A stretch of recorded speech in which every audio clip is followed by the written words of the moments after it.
এই টাওয়ারটা দেখতে পাচ্ছেন, দুবাই মারিনাতে পৃথিবীর সবচেয়ে টলেস্ট রেসিডেন্সিয়াল ক্লক টাওয়ার এটি হতে যাচ্ছে। এটা খুব ইন্টারেস্টিং একটা স্টোরি আপনাদের সাথে শেয়ার করব। দাঁড়ান গাড়িটাকে পার্ক করে নিই। আমি গত বছর এখানে বিক্রি করেছিলাম বেশ কয়েকটা অ্যাপার্টমেন্ট, এবং আমার কনফিডেন্স ছিল যে ফ্র্যাঙ্ক মুলার যেহেতু এই প্রপার্টি নিয়ে আসতে যাচ্ছে, তাহলে তাদের উপরে অবশ্যই একটা বেট নেওয়া যায়। এবং আপনি দেখতেই পাচ্ছেন আজকে প্রায় 60 ফ্লোরের মতো এটা হয়ে গেছে কনস্ট্রাকশন।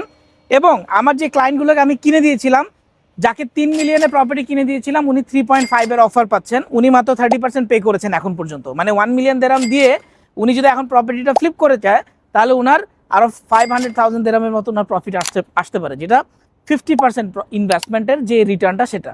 এবং উপরের ফ্লোরগুলোতে যারা নিয়েছে তারাও অনেকে এখন কল পাচ্ছে। সো এই ধরনের প্রজেক্ট বা এই ধরনের ডেভেলপার যারাই আছে, যে কোন ডেভেলপার আসলে কী ধরনের ফ্যাসিলিটি দিচ্ছে, কোন কন্ট্রাক্টিং কোম্পানি কাজ করছে, এই জিনিসগুলো জেনে বুঝে যদি আপনি প্রপার্টি কিনতে পারেন দুবাইয়ে, তাহলে আপনাকে ওই প্রপার্টি নিয়ে কোনো ধরনের চিন্তাই করতে হবে না। আপনি বিভিন্ন এজেন্ট এবং বায়ারের কল পাবেন যারা আপনার প্রপার্টি কিনতে চাইবে। প্রথমত ডিউরিং কনস্ট্রাকশন একবার কিনতে চাইতে পারে, এবং হ্যান্ড ওভার হওয়া পর্যন্ত যদি আপনি বিক্রি করতে পারেন, তাহলে ওই সময় আপনি যে কলগুলো পাবেন সেগুলো আরও বেশি প্রাইস আপনি অ্যাপ্রিসিয়েট আশা করতে পারেন। যদি প্রবাসী হয়ে থাকেন, এই ধরনের ভালো প্রজেক্ট ইনভেস্ট করতে চান, তাহলে আমার সাথে এখনই কন্ট্যাক্ট করুন। নতুন ভিডিওর জন্য আমাকে এখনই ফলো করুন।